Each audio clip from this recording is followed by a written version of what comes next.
اور passport, Aadhaar card, I D, اس میں آپ کے فنگر لیتے ہیں. فنگر کا پوری دنیا کا الگ ہے، ایک کھلی بات ہے. لیکن یہ الگ ہونا یہ ایک الگ نشانی ہے کہ یہ الگ ہے سر. لیکن اس کے یہ دیکھو کہ اس کو کوئی ایسی ذات تو ہے جو یہ جانتی ہے کہ یہ انگلیوں کی باریک باریک جو نشان ہیں یہ ایک دوسرے سے مل نہ جائیں. کوئی تو ہوگا ایسا جو یہ جانتا ہوگا کہ یہ نشان مل نہ جائیں. اگر اپنے آپ ہے فطری طور پر ہے تو ضرور مل جائیں گے کہیں نہ کہیں کسی سے، لیکن پوری دنیا سے کیا ہے وہاں پر وہ ٹچ نہیں ہوتے. تو کوئی تو ہے جو ان باریک باریک نشانوں کو بھی جانتا ہے کہ یہ سب جس نے سب کو الگ الگ بنایا. بہرحال ایک کچھ باتیں میں نے بیان کی، میرے کہنے سننے میں اگر کوئی غلطی ہو گئی ہو اللہ رب العزت معاف فرمائے. اب ہے مدرسہ. ہمارا ایک جامعہ ہے الجامعۃ القادریہ، غوث پاک کی طرف منسوب ہے. وہ ان کی کرامت ہے، ہم کچھ نہیں ہیں. یہ ہمارے والد صاحب ہیں جو بھی ہیں، محنت کی انہوں نے. تو انسان دنیا میں صرف محنت کر سکتا ہے، لیکن اس کا ثمرہ کیا ہے، کیا ملے گا، تو اس محنت کے اوپر اللہ رب العزت مرتب فرماتا ہے. آپ کی نیت میں خلوص ہے، آپ محنت سے کام کرتے ہیں تو اللہ رب العزت آپ کے لیے راستے ہموار فرمائے گا. اور آپ کے لیے ویسے ہی آپ فکر کرنا چھوڑ دیں کیسے چلے گا.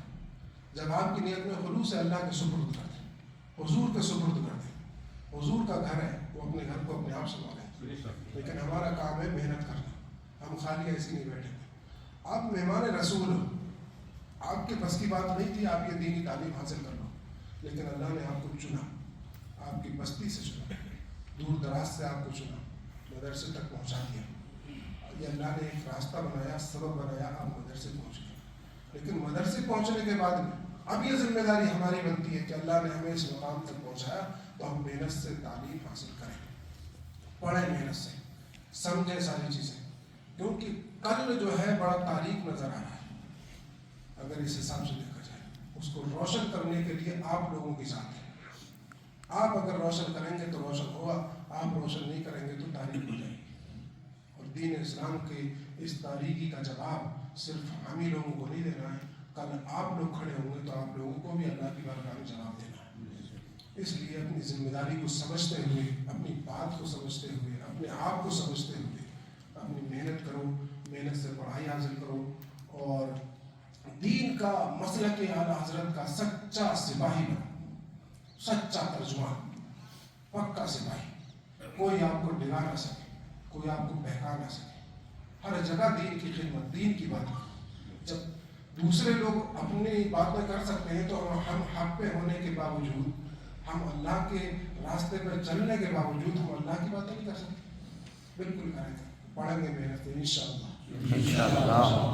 میرے کہنے سننے میں جو غلطی ہو اپنے حبیب پاک سرور کائنات صلی اللہ علیہ وسلم کو سب کے اللہ رب العزت معاف فرمائے. آمین. ربنا تقبل منا انك انت السميع العليم. آمين. وتب علينا انك انت التواب الرحيم. آمين. ربنا ولا تحملنا ما لا طاقة لنا به واعف عنا واغفر لنا وارحمنا انت مولانا فانصرنا على القوم الكافرين. آمين. رب اغفر وارحم وانت خير الراحمين.